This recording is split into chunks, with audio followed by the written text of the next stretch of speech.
আসসালামু আলাইকুম। আমরা কিছু কিছু ব্যাপারে খুব বেশি কনফিউজ হয়ে যাই।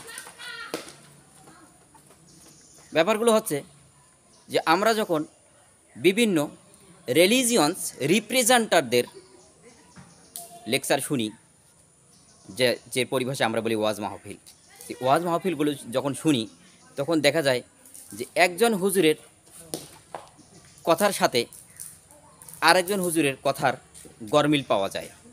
অর্থাৎ একজন হুজুরের কথার সাথে আরেকজন হুজুরের কথার সব সময় মিল হয় না, কোনো কোনো ক্ষেত্রে অনেক বেশি গরমিল দেখা যায়। তো তখন আমরা নিজেরা কনফিউজ হয়ে যাই যে ইনিও হুজুর কোরআন পড়েছেন আর ইনিও হুজুর কোরআন শিখেই কথা বলছেন, তাহলে দুজন হুজুরের কথার মধ্যে এত তারতম্য কেন? অর্থাৎ দুজনের কথা দুরকম কেন? আমরা সাধারণ মানুষ কোন দিকে যাব? এর মূল কারণটা যেটা হচ্ছে সেটা হচ্ছে যে আমরা কোরআন শেখার আগে ধর্ম শিখি। অর্থাৎ পবিত্র কোরআন হচ্ছে আমাদের ধর্মের একমাত্র গ্রন্থ।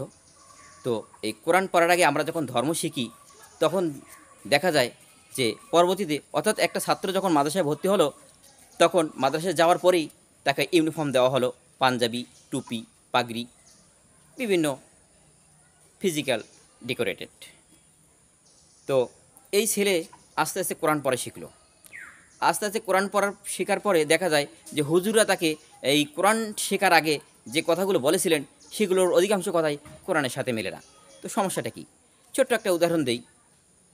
যেমন মাদ্রাসার কড়াকড়ি নিয়ম হচ্ছে 5 ওয়াক্ত নামাজ অবশ্যই পড়তে হবে, কারণ 1 ওয়াক্ত নামাজ কাজা করলে 80 বাধ্যজক, যেটার ক্যালকুলেট করে ওনারা বের করেছেন 2,88,000 বছর জাহান্নামের আগুনে জ্বলতে হবে যদি আপনি 1 ওয়াক্ত নামাজ ইচ্ছাকৃতভাবে ছেড়ে যান তার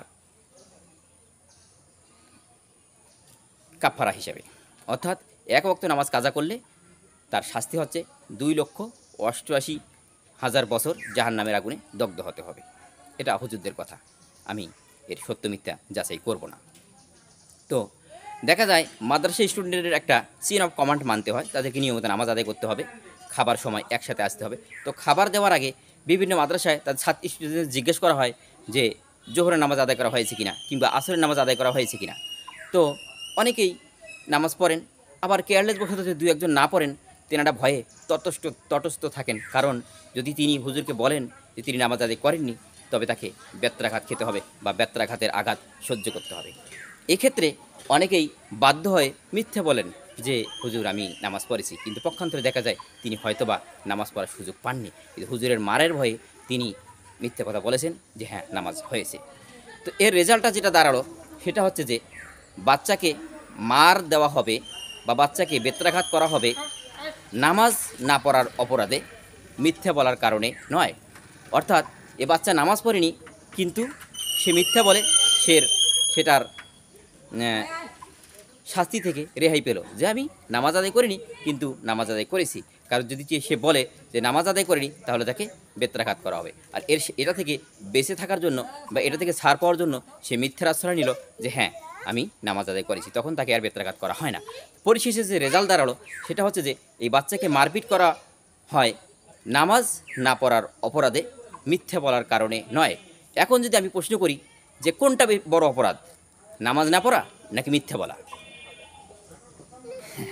আসলে সত্য কথা, নামাজ না পড়া এবং মিথ্যা বলা এই দুটোর মধ্যে কোনটা বড় অপরাধ আমি এটা পাবলিকলি বলবো না, কারণ এগুলো বলার মধ্যে অনেক ঝামেলা আছে। কারণ এই ভিডিওটা অনেকে দেখবেন তখন আমার প্রতি অনেকে বিরূপ মন্তব্য করতে পারেন। এটা আপনারা জেনে নেবেন যে নামাজ না পড়া বড় অপরাধ নাকি মিথ্যা বলাটা বড় অপরাধ।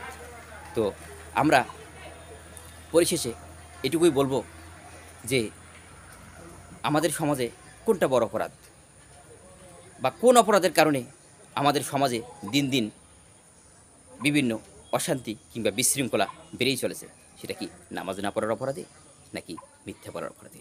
আশা করছি বুঝতে পারবেন। আসসালামু আলাইকুম।